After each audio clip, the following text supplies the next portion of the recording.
like them. Well, I ain't gonna even get into politics. You just did. All the people saying you're not black enough. Guess what? There's no coming back now. I've been following these guys for years. They have over 3 million subscribers on YouTube. Yes. You can go check out their dates. They're in Austin on I think October 7th, San Antonio. Go to officialhodgetwins.com. Follow them at Hodge Twins, and you can just search them on YouTube if they haven't been silenced. Hodge Twins, glad to have you both. Well, thanks for having us. Those free plugs, all that free promotion. I love it. Yeah, we can't get enough of the Hodge Twins in our household. Though we can't say this on the record. So you guys, again, out of the ordinary bodybuilding channel, not necessarily in line with what we often talk about, but you've been hit by the YouTube demonetization adpocalypse. We were going to meet with you when we were in Utah, but we got held up by the FBI. Now explain for people who don't know what it is that you do on your channel and how you guys got started, because it's kind of a new media success story. Yeah. Wow. Man, I don't know. I used to work at an insurance company. It's called AAA in Southern California. And I just got this idea. I was like, I went to his desk like, Kim, let's start a YouTube channel. You know, he didn't say it in those words. He said, let's be comedians. I was like, what? Comedians? I thought he was smoking crack again, but. Yeah. But anyway, we started a YouTube channel. We called it Hodge Twins. We were just pretty much just doing whatever, just random skits and stuff like that. And it dwelled into doing current events. Yeah. Because to do comedy sketches, you need more than one person. Yeah. And then when we did a comedy sketch, everybody wanted to change all the lines. So so we actually went into fitness, and that's when things really took off for us. Okay, so before this started, you guys were about 110 pounds soaking wet, and then you realized, man, we got to lift some weights and do our YouTube channel. I was about 250 pounds soaking wet, and fat. And you started at Planet Fitness. I remember you guys started at Planet Fitness early on, which is the bane of my existence. Not a big fan, but I remember you did a video on that. I'm banned from Planet Fitness for life. I don't know if you know this. True story. Actually, we back in the day, man, we had a membership at Planet Fitness. The reason behind it was because when we worked at an insurance company, we got fired because we was cussing in the YouTube video. So we had to give up our 24-hour fitness membership because it was too expensive. It was like $25. So we went to Planet Fitness. It was like $10 at the time. Yeah. So that's why we had a Planet Fitness gym membership. Yeah, no squat rack there. Yeah, I was kicked out for going in as a tranny, so that's actually a whole different reason. They had the whole men going into women's locker rooms, and so I just went in as a woman to Planet Fitness.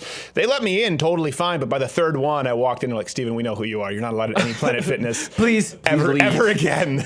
Hey, but y'all got rights now, man. Y'all can use the bathroom now, man. They just passed all these laws. I know, but apparently they knew that we had a YouTube channel at that point. They're like, we don't think you're being sincere, and I'm like, but I am being sincere. I'm not Steven anymore. I'm Stephanie. And it's just... That is racism, man. That's racism. Well, okay, speaking of which, you guys get a lot of crap. You just did a DNA test on your channel from the black community for, what is it, not being black? Is that the deal? These happy nowadays. Used to be tripping, man. Okay, look, first of all, let me just put it out there with black. Lay down the foundation. Yeah, lay down the foundation. Yeah, both my parents are black. Yeah. Now, my great-grandma, she was white. Yeah. Okay. She was a pretty young thing, too. Got with that black dude, and that's why we here. Yeah. But we would say comments in our videos, and like black people's like, you know what? I'm not comfortable with this. Y'all not dark enough to be talking like this. And plus, they say we sound like some rednecks when we talk, so because we got a strong country accent. So I sound like Yosemite Sam, I guess.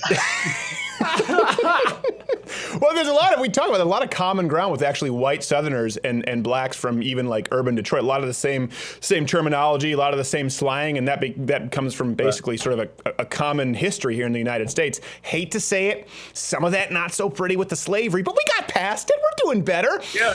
So that's a long time ago, man. Yeah. It's 2017. Let's go. Well, so I don't know if I'm outing you here, but you said off air, you're like, oh yeah, were you at the Ben Shapiro thing in Utah? So you guys are aware of him. You're I wouldn't fans, but you like some of his content? Yeah. We definitely like a lot of his content. I watch his stuff on YouTube and I follow his podcast. So I just like him how he put Those damn liberals put them in their place, man. It's like them. Well, I ain't gonna even get into politics. You just did. All the people saying you're not black enough. Hey, guess what? And there's no coming back now. We used to be, I would say, liberal. Yeah. But as we got older, I started to actually think more for myself. So we like right now, I would say we're leaning towards the right. I got one foot in the right. Right. I got the other foot that used to be on the left side. I done picked that foot up.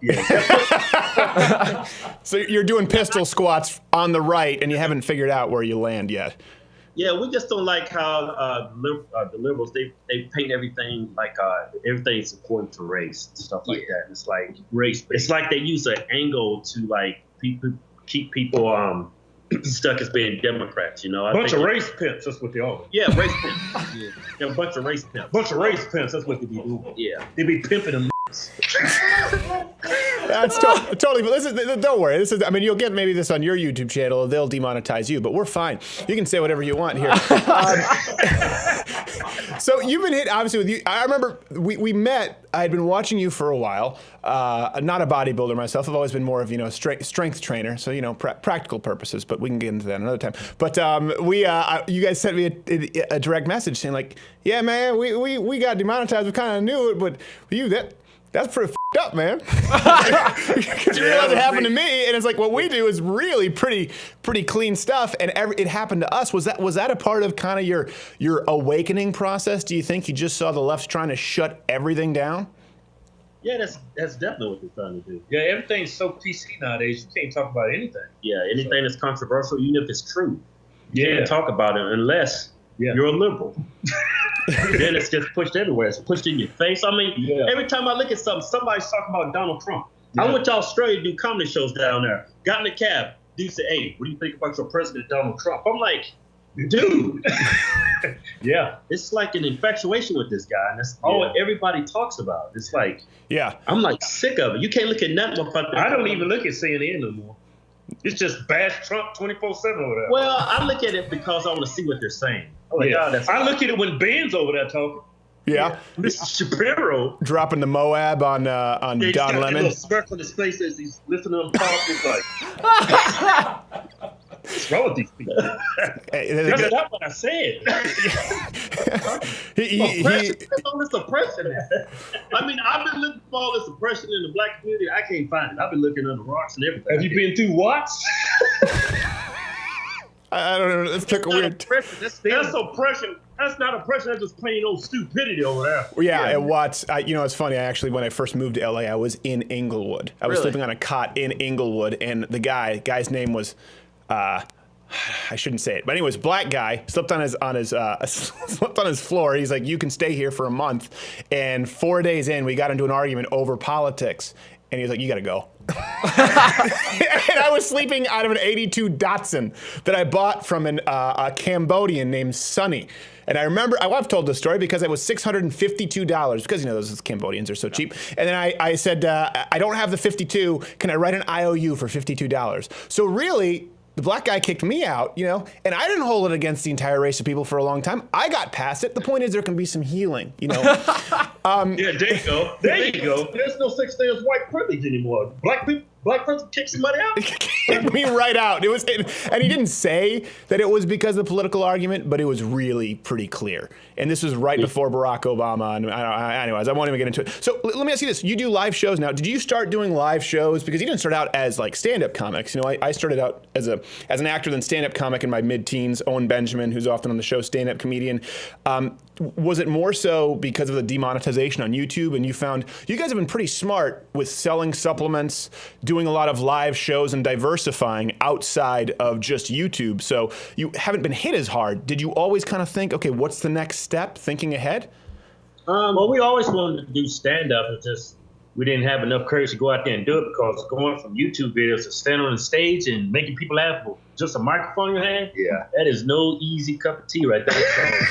No. I remember my very first show, man. I was like hyperventilating. I woke up the night before. I said, "Let's call it off, man. Let's go home." Well, because at this point, everyone already knew you. So if you go out there, it's like if you bomb, you get about 5 minutes of grace, as Colin Quinn says. And then it's like if you're not making us laugh. So you didn't have the benefit of just starting and being a nobody. You started doing stand-up after you were known. What's that like? It definitely helped. We didn't, when we first started doing stand-up, the whole money thing on YouTube was great. Yeah. I mean, we didn't have to do stand-up. We wanted to do stand-up because we really wanted to, not because of the money per se, but thank God we did, because since we be doing stand-up, that's the only thing that's really keeping our heads above water as far as being, financially we secure. definitely be in the red. We would be in the red. Well, then all your black fans would say, okay, they get a pass. Yeah. So thank God we did do that. And we monetized ourselves by selling clothing and supplements. And if it wasn't for that, I mean, if we would just rely on YouTube, man, I would have to go get a job. Yeah, and then you get fired because they'd see your YouTube videos. They'd say, well, you're hired. Oh, wait, we saw your YouTube video on Steve Harvey. You're fired. You're unhired. Yeah, You're fired. You are immediately unhired. Yeah, we've all realized this. Not Gay Jared here. He can't be hired anywhere. No, I can't do anything You can't else. go on college campus anywhere now without security. I cannot. After what you just did with Antifa. It's sorry, we really wanted to meet up with you guys in Utah, but the FBI slows you down when you have to turn over all this footage. So do you deal at all in politics on stage? Here's one thing I will say. The right kind of has the corner on fun now. Like you said, because of political correctness, there are no YouTubers on the left who you're going, oh, I'm aching to see their stand-up show. That's going to be a rip-roaring riot. Someone from the Young Turks. Oh, what will they say next? Ooh, I'm at the edge of my seat. So do you feel like it gives you a leg up? I mean, because you don't care. The right doesn't care at this point so much who you offend. I've got to imagine that that's somewhat liberating for you guys, at least a little. In our stand-up shows, we're pretty stay clear of politics. We are pretty much, we just pretty much tell a bunch of stories about us as being kids. And I got a killer Caitlyn Jenner joke. Let me hear it. Let's hear it. They seem... I can't give away my material, man.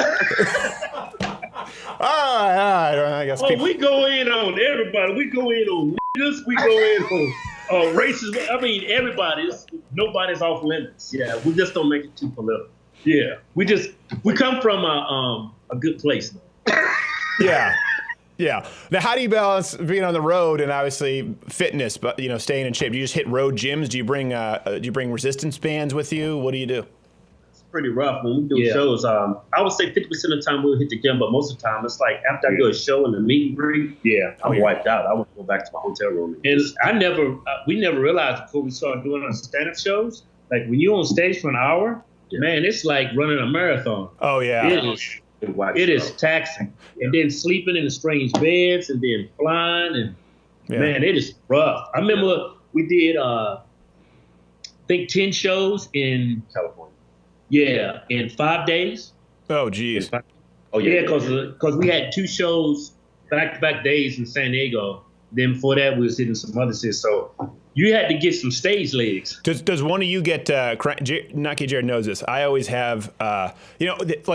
These are my diva requests: stage, microphone, and for 45 minutes before the show, a green room. Because sometimes I'll do private gigs or I'll go on college campus and they'll try and do the meet and greet before the show or something. And I'm like, it's happened when I've been with you. Yeah, it's happened when you've been with me, or people are coming in, they're pitching sketches. I'm like, listen, I don't mean to be a jerk, but I need 45 minutes just to be by myself, focus, because it is exhausting. Is one of you more cranky than the other, or are you both just? I imagine you two like velociraptors in the kitchen in that Jurassic Park scene, just constantly biting at each other's necks. You know what? When we come out on stage, the fans, their energy is so high, it keeps us going. Like what I found to be very important when you're touring, you need a nice hot shower, and when you show up to your show, if your fans are like, showing you love, they lit. I mean, it keeps you going. If you walk into a show, I've walked into shows, people seem like they're tired. Oh, it could be a drag. Yeah, it just sucks. The first couple of jokes, you know if it's going to be a good show or not. Yeah. And I'll say a joke and it doesn't hit. I'm like, well, I'm running through these jokes. Yeah, I know. Some crowds is just, and it's kind of weird because Oh, you froze again. Oh, I froze? Well, you know, hold on, son. Yeah, if you just show... Is it... This is almost more funny for the show. Can you guys hear me or no? I don't even think they can hear me. There you go. Oh, all right. You can hear me? Yeah, I was going to say, you know, I had that actually back in my... I forgot what I was going to say. I got such a That's okay. I can do the host gig, and I can... Do it again? Did I freeze up again? There we go. You probably hear somewhere. Yeah, we can hear you the whole time. So just, you know, but act like we can't. That's better for the show. I had that for when I was young. I was 19, and I won a MySpace comedy contest. It was called So You Think You're Funny. And you know what the prize was? I got to perform with Black Boy, Two Eyes, and Bruce. Oh, and, wow. and Really? so I got to That's open proud. up for them. Yeah, no money though. But just imagine me opening up for Bruce and Black Boy. How was that crowd? Yeah, that crowd was okay. I realized none of these jokes work, and I just joked about how white I was, and I didn't realize this. Speaking of the racial healing, I had to introduce Bruce, and I would introduce him. It was like any other stand-up show. Looking around, I'm thinking like, oh, he had a heart attack in the green room. Like he's not coming out. He's dead. He came out with an entourage like Mike Tyson, and he walked out slowly, and it would have like, you know, blaring hip hop, and he'd have a full entourage, and he would take a minimum of a minute and a half to get to the stage, and the light would follow him. So I'm just this lone white kid, 19 years old, like, yeah, Bruce, yeah, he's big fat black guy, really funny, Bruce. It was the most awkward thing, and you realize really early, the audience is honest. You're like, this isn't gonna work. Yeah, and it's crazy too. He has a black audience though. Like our audience, our audience. A lot of people, you know, they assume that we have a black audience, but I would say 70% of our audience is white, Asian, Hispanic, and then I would say 5% black. Yeah, well, after the DNA test, maybe you'll get it up to 6. All right, so if people want to, like, you know what? I was wrong about them, man.